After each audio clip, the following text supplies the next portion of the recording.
ಎಲ್ರಿಗೂ ನಮಸ್ಕಾರಗಳು. Welcome back to Sagar stories.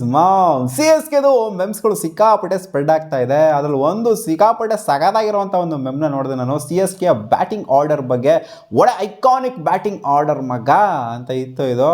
So CSK batting ಆರ್ಡರ್ನ ನೋಡ್ತು ಅಂತಂದರೆ ಒಬ್ಬರದ್ದು ಒಂದು ಕಥೆನೇ ಹೇಳ್ಬೋದು. Jadeja can't bat versus spin ಅಂದರೆ ಆಡೋಕ್ಕಾಗೋದಿಲ್ಲ ಅಂತಲ್ಲ, ಬಟ್ ಸ್ಟ್ರೈಕ್ ರೇಟು ಚೇಸಿಂಗ್ ಅಂತ ಎಲ್ಲ ಬಂದಾಗ ಸೊ ಗೊತ್ತಿರೋದನ್ನ ಹೆಂಗೆ ಆಡಿದ್ರು ಅಂತ ಕಾಂಟ್ ಬ್ಯಾಟ್ ವರ್ಸಸ್ ಸ್ಪಿನ್ ಅಂತ ಅವ್ರಿಗೊಂದು ಟೈಟಲ್ ಕೊಟ್ಬಿಟ್ಟಿದ್ರೆ. And Dube can't bat versus pace. So spin ಅಂತಂದರೆ ಈಗ ತಿಕ್ಲಾಗ್ತಾರೆ ಸಿಕ್ಸ್ಗಳನ್ನ, ಪೇಸ್ಗೆ ಆಡ್ತಾ ಇಲ್ಲ ಅಂದರೆ ಈ ಟೂರ್ನಮೆಂಟಲ್ಲಿ ಆಡ್ತಾ ಇಲ್ಲ, ಹಿಂದೆ ಆಡಿದ್ದಾರೆ ಅಂತಲ್ಲ, ಸೊ ಈ ಟೂರ್ನಮೆಂಟಲ್ಲಿ ಆಡೋಕ್ಕಾಗ್ತಿಲ್ಲ. And Ruturaj Gaikwad can't bat in big chases ಅಂದರೆ ಆಡೋಕ್ಕಾಗ್ತಿಲ್ಲ ಅಂತಲ್ಲ, ಆ ಚೇಸ್ನ ಕಂಪ್ಲೀಟ್ ಮಾಡೋ ಥರ ಪರ್ಫಾರ್ಮೆನ್ಸ್ ಅಂತೂ ಕೊಡೋಕ್ಕಾಗ್ತಿಲ್ಲ ಅವ್ರಿಗೆ.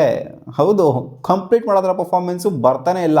ಬಿಗ್ ರನ್ ಚೇಸಸ್ ಅಂತ ಬಂದಾಗ ಸ್ವಲ್ಪ ಫಾಸ್ಟಾಗಿರಬೇಕು ಅಪ್ರೋಚ್ ಅನ್ನುವಂಥದ್ದು. ನೆನೆನೂ ಕೂಡ ಅಷ್ಟೇ, ಸ್ವಲ್ಪ ಫಾಸ್ಟಾಗಿರಬೇಕಾಗಿತ್ತು ಅಪ್ರೋಚು. ಇನ್ನೊಂದು ಸ್ವಲ್ಪ ರನ್ಸ್ಗಳು ಬೇಕಾಗಿತ್ತು ಅಷ್ಟು ನಂಬರ್ ಆಫ್ ಬಾಲ್ಸ್ನ ಆಡಿದ್ರೆ ಅಂತಂದಾಗ. ಯಾಕಂದರೆ ರನ್ಸ್ಗಳು ಬೇಕಾಗಿರೋದು ಜಾಸ್ತಿ ರನ್ಸ್ ಇತ್ತು, ಸ್ಟ್ರೈಕ್ ರೇಟು ಜಾಸ್ತಿ ಇನ್ಕ್ರೀಸ್ ಮಾಡ್ಕೋಬೇಕಾಗಿತ್ತು. ಆ ಟೈಮಲ್ಲಿ ಇನ್ಕ್ರೀಸ್ ಮಾಡೋಕೆ ಹೋಗ್ಬಿಟ್ಟೇ ಔಟ್ ಆಗಿದ್ದು 10 second but increase ಮಾಡ್ಕೊಬೇಕಾಗಿತ್ತು.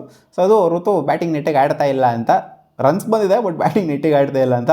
Tripathi can't bat ಗೊತ್ತಿರೋದನ್ನೇ, ತ್ರಿಪಾಠಿ 3 ಮ್ಯಾಚಲ್ಲೂ ಕೂಡ ಫೇಲ್ ಆಗಿದ್ದಾರೆ ಅಂತ. And Hooda can't even hold the bat, ಇದನ್ನು ಟ್ರೋಲ್ ಮಾಡೋದು, ಮೆಮ್ ಮಾಡಿರೋದು.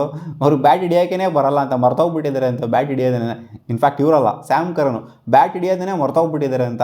ಯಾಕೆಂದರೆ ಹೌದು, ಸ್ಯಾಮ್ ಕರನು ಬ್ಯಾಟ್ ಹಿಡಿಯೋದೇ ಮರ್ತೋಗ್ಬಿಟ್ಟಿದ್ದಾರೆ. ಆ್ಯಂಡ್ ದೀಪಕ್ ಕೂಡ ಆಲ್ರೆಡಿ ಒಂಥರ ಅವ್ರ ಕೆರಿಯರು ಬರ್ಬಾದಾಗಿ ಎಂಡ್ ಆಗಿದ್ದು ಆಲ್ರೆಡಿ ಆಗೋಗ್ಬಿಟ್ಟೈತೆ. ಆಲ್ರೆಡಿ 1-2 ಸೀಸನ್ನಿಂದನೇ ಆಗೋಗ್ಬಿಟ್ಟೈತೆ. ಬಟ್ ಆದರೂ ಅವ್ರನ್ನ ಆಡಿಸ್ತಾ ಇರೋದು.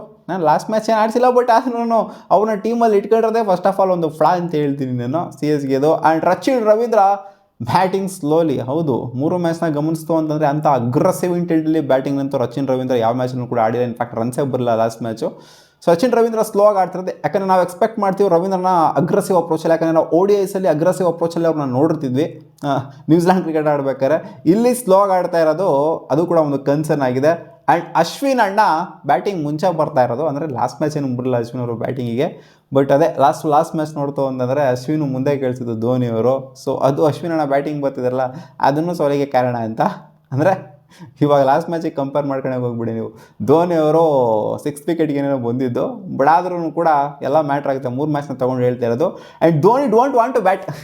ಸೊ ಧೋನಿ ಬ್ಯಾಟಿಂಗ್ ಆಡೋದಕ್ಕೆ ಇಷ್ಟಪಡ್ತಾ ಇಲ್ಲ. ಹಿಂದೆಲ್ಲಿಂದ ಗೆಲ್ತಾರೆ. ಒಳ್ಳೆ ಐಕಾನಿಕ್ ಬ್ಯಾಟಿಂಗ್ ಆರ್ಡ್ರು ಗುರು ಇದು, ಸಖತ್ ಬ್ಯಾಟಿಂಗ್ ಆರ್ಡ್ರು. ಇಂಥ ಒಂದು ಟೀಮ್ನ, ಇಂಥ ಒಂದು ಸಖತ್ತಾಗಿರುವಂಥ ಟೀಮ್ನ ಇಟ್ಕೊಂಡು ಅದು ಗೆಲ್ಲೋದಕ್ಕೆ ಅಂತ ಓಡ್ತಾ ಇದ್ದಾರಲ್ಲ ಇವರು, ಏನು ಹೇಳಬೇಕು ಇವರಿಗೆ ಅಂತ ಹೇಳ್ತಾರೆ. ಹೌದು, ಒಂದು ಮ್ಯಾಚ್ನ ಗೆದ್ದಿರೋದು ಮುಂಬೈ ಇಂಡಿಯನ್ಸ್ ಮೇಲೆ. ಮುಂಬೈ ಇಂಡಿಯನ್ಸ್ ಸದ್ಯಕ್ಕೆ ಏನು ಅಂತ ಕ್ವಾಲಿಟಿ ಟೀಮ್ ಥರ ಏನು ಕಾಣಿಸ್ತಾ ಇಲ್ಲ. ಅವ್ರ ಮೇಲೆ ಗೆದ್ದಿರೋದ್ರಿಂದ ಇವರೇನೋ ದೊಡ್ಡ ಪುಡಾಂಗಳು ಅಂತ ನಾವು ಅನ್ಕೊಳಕ್ಕಂತೂ ಖಂಡಿತ ಆಗೋದಿಲ್ಲ. CSK ಇವಾಗ ಒಂಥರ ಸಿಕ್ಕಾಪಟ್ಟೆ ಡೌನ್ ಆಗಿರೋನೇ ಕಾಣಿಸ್ತಾ ಇದೆ. ಏನು ಗೊರೋದು ಟೀಮು ಹಿಂಗೆ ಆಡ್ತಾ ಇದ್ದಾರೆ. ಅವ್ರು ಬ್ಯಾಟಿಂಗ್ ಏನೋ ಒಂದು ದೊಡ್ಡ, ಬೌಲಿಂಗ್ ಬಿಡಿ, ಬ್ಯಾಟಿಂಗ್ ಏನೋ ಒಂದು ದೊಡ್ಡ ಯೂಜ್ ಕನ್ಸರ್ನ್ ಆಗಿದೆ. ಬೌಲಿಂಗ್ ಡೀಸೆಂಟಾಗಿ ಚೆನ್ನಾಗಿನೇ ಮಾಡ್ತಾ ಇದ್ದಾರೆ.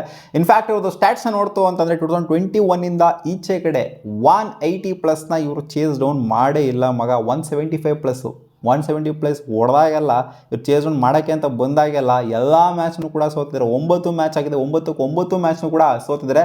ಅದೇ ಸುರೇಶ್ ರೈನಾ ಬ್ಯಾಕ್ ಇನ್ 2020ಗಿನ್ನ ಹಿಂದೆ ಸುರೇಶ್ ರೈನಾ ಇದ್ದಂಥ ಆ ಟೈಮಲ್ಲಿ CSK 180+ ಎಲ್ಲ ಟಾರ್ಗೆಟ್ ಬಂದಾಗ 9 ಸಲ ಸುರೇಶ್ ರೈನಾ ಇರೋವಂಥ ಟೈಮಲ್ಲಿ ಸುರೇಶ್ ರೈನಾ ಅವ್ರನ್ನೇ ಚೇಸ್ ಡೌನ್ ಮಾಡಿಸಿದ್ದಾರೆ.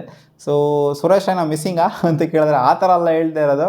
ಒಟ್ಟಲ್ಲಿ 2021ಇಂದ ಈಚೆ ಕಡೆ ಇವರು 175+ ರನ್ನ ಚೇಸ್ ಡೌನ್ ಮಾಡೇ ಇಲ್ಲ. ಸೊ ಇದು ವೀಕ್ನೆಸ್ ಹೇಳ್ತಾ ಇದೆ ಇವ್ರದ್ದು. ಪದೇ ಪದೇ ಆಲ್ಮೋಸ್ಟ್ 4 ವರ್ಷದಿಂದ ಸೋಲೋದು ಅಂತ ಅಂದರೆ, 9 ಮ್ಯಾಚ್ಗಳನ್ನ ಸೋಲೋದು ಅಂತ ಅಂದರೆ ಸ್ಟ್ರೈಕಾಗಿ 175+ನ ಚೇಸ್ ಡೌನ್ ಮಾಡಬೇಕಾದ್ರೆ ಆಗಲ್ಲ ನಮ್ಮ ಕೈಲಿ. 175+ ಇವಾಗಿನ ಕ್ರಿಕೆಟಲ್ಲಿ ದೊಡ್ಡ ಸ್ಕೋರ್ ಏನಲ್ಲ, ಇದು ಆರಾಮಾಗಿ ಚೇಸ್. ಇದೊಂಥರ ಮುಂಚೆ ಆಗಿತ್ತು ಅಂದರೆ 170+ ಅಂದರೆ ಏನು ಗುರು ಇದು ಸ್ಕೋರು ಅಂತ ಅಂತಿದ್ವಿ. 175+ ಎಲ್ಲ ಸ್ಕೋರೇ ಅಲ್ಲ ಇವಾಗಿನ ಕ್ರಿಕೆಟ್ನ ನೋಡ್ತು ಅಂದರೆ. ಇದನ್ನು ಚೇಸ್ ಮಾಡೋದಕ್ಕೆ ಸ್ಟ್ರಗಲ್ ಮಾಡ್ತಾ ಇದ್ದಾರೆ ಅಂತ. ನೆನ್ನೆ ಆ್ಯಕ್ಚುಲಿ ಚೇಸ್ ಮಾಡೋದಕ್ಕೆ ಬೆಟ್ರಾಗೇ ಇತ್ತು ವಿಕೆಟ್. 180+ ಹೊಡೆದಿದ್ದು ಏನಂತ ಹೆವಿ ಸ್ಕೋರ್ ಏನಲ್ಲ. ಲಾಸ್ಟಿಗೆ CSK ಬೌಲರ್ಸ್ಗಳಿಗೂ ಮೆಚ್ಕೊಳ್ಳೇಬೇಕು. ಯಾಕಂದರೆ ಆ ಥರ ಒಂದು ಕಂಬ್ಯಾಕ್ನ ಮಾಡೋ CSK ಬೌಲರ್ಸ್. ನಾವು ಅಂದ್ಕೊಂಡಿದ್ವಿ 200 ಅಬೂ ಹೋಗುತ್ತೆ ಅಂತ ಸ್ಕೋರು, ಬಟ್ ಇವ್ರು ನೋಡ್ತು ಅಂದರೆ 180+ನೇ ಚೇಸ್ ಡೌನ್ ಮಾಡೋದಕ್ಕಾಗಲಿಲ್ಲ. ಸೊ ಕಂಪ್ಲೀಟಾಗೆ ಈ ಸೀಸನ್ ಸೋಲ್ತು ಅಂದರೆ CSKಯ ಬ್ಯಾಟಿಂಗ್ ಅಪ್ರೋಚು ಜೊತೆಗೆ ಆರ್ಡರು, ಆ ಒಂದು ಲೈನಪ್ಪು ಏನಿದೆ ಅದರಿಂದನೇ ಸೋಲುತ್ತೆ ಅಂತ ನನಗೇನೋ ಅನ್ನಿಸಿದೆ. ಆ್ಯಂಡ್ MSD ಅವರು ಈ ಸೀಸನ್ನು ರಿಟೈರ್ಮೆಂಟ್ನ ಕೊಡುವಂಥ ಪಾಸಿಬಿಲಿಟಿ 99.99% ಪಕ್ಕ ಇದೆ ಮಗ. ಯಾವ ಸೀಸನ್ನು ಹೇಳ್ತಾ ಇರಲಿಲ್ಲ, ಈ ಸೀಸನು ಪಕ್ಕ ರಿಟೈರ್ಮೆಂಟ್ ಕೊಡುವಂಥ ಸಾಧ್ಯತೆ ಇದೆ. ಯಾಕೆಂದರೆ ನೆಗೆಟಿವ್ ಹಾಕೊಂಡ್ಬಿಟ್ಟಿದ್ರೆ ಜನ ಈಚೆಗಡೆ, CSK ಫ್ಯಾನ್ಸ್ಗಳನ್ನೇ ನೆಗೆಟಿವ್ ಹಾಕೊಂಡ್ಬಿಟ್ಟಿದ್ರೆ ಏನು ಗುರು ಏನಾಗ್ತೈತೆ, ಏನಕ್ಕೆ ಆಡಬೇಕು ಇವರು, ಅವರೇ ಹೇಳ್ತಾ ಇದ್ದಾರೆ ಅವ್ರ ಕೈಲಿ ಆಗ್ತಾ ಇಲ್ಲ ಅಂತ, ಹತ್ತೋರು ನಿಂತ್ಕೊಂಡು ಆಡೋಕ್ಕಾಗಲ್ಲ ಅಂತ ಅವರೇ ಹೇಳ್ತಾ ಇದ್ದಾರೆ. ಹಿಂಗಿದ್ಮೇಲೆ ಏನಕ್ಕೆ ಆಡಬೇಕು, ಯಂಗ್ಸ್ಟರ್ಸ್ಗಳಿಗೆ ಅಟ್ಲೀಸ್ಟ್ ಆಪರ್ಚುನಿಟಿ ಕೊಡಬೇಕಲ್ವಾ ಅಂತ ಬೇರೆಯವ್ರನ್ನೇ ಹೇಳಿದ್ದಾರೆ. ನನ್ನ ಪ್ರಕಾರ ಇದು ಲಾಸ್ಟ್ ಸೀಸನ್ ಆಗ್ಬೋದು MSD ಅವ್ರದ್ದು. ನೋಡುವ ಅದೇನು ಮಾಡ್ತಾರೆ ಅಂತ.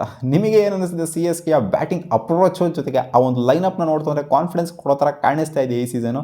ನನಗೇನು ಅನ್ನಿಸ್ತಿಲ್ಲ CSK ಕ್ವಾಲಿಫೈ ಆಗ್ತಾರೆ ಅಂತ ಇದೇ ಥರ ಕ್ರಿಕೆಟ್ನ ಆಡ್ತು ಅಂತಂದರೆ. ಸಿಗೋಣ ಮುಂದಿನ ವಿಡಿಯೋದಲ್ಲಿ. ವಾ.